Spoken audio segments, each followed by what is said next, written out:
মাঠের লড়াইয়ে রোমাঞ্চ ছাপিয়ে ফুটবলের সবচেয়ে বড় শত্রু এখন ম্যাচ ফিক্সিং বা ম্যাচ ম্যানিপুলেশন। বিশ্ব ফুটবলের এই ক্ষত সারাতে যুক্তরাষ্ট্রের মায়ামিতে একজোট হয়েছে ফিফা এবং জাতিসংঘের ড্রাগস অ্যান্ড ক্রাইম বিষয়ক সংস্থা ইউএনওডিসি। 85টিরও বেশি সদস্য দেশের ইন্টিগ্রিটি অফিসারদের নিয়ে আয়োজিত হল ফিফা গ্লোবাল ইন্টিগ্রিটি প্রোগ্রামের দ্বিতীয় সংস্করণ।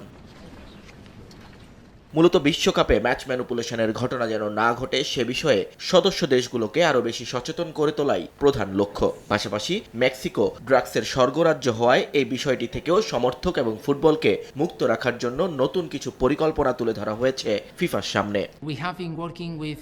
ম্যাচ ম্যানিপুলেশন আমাদের প্রধান উদ্বেগের বিষয়। 2026 সালেও এটি বিশ্বজুড়ে এমনকি জাতীয় পর্যায়ে একটি বড় সমস্যা।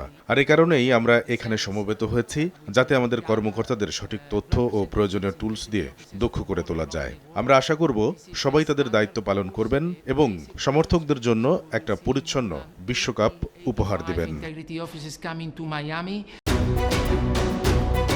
1.5 যুগ ধরে ভালোবাসার নিড়ে এসিআই পিওর সল্ট।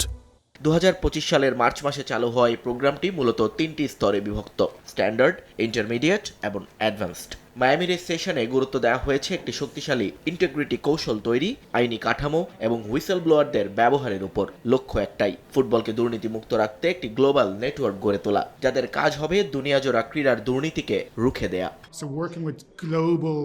ফিফা এবং জাতিসংঘ একসাথে কাজ করার ফলে একটি বড় প্ল্যাটফর্ম তৈরি হয়েছে।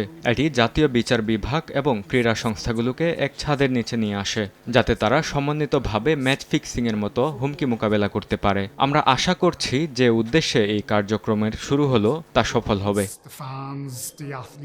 মায়ামির এই সফল সেশনের পর পরবর্তী গন্তব্য প্যারিস এবং জুরিক।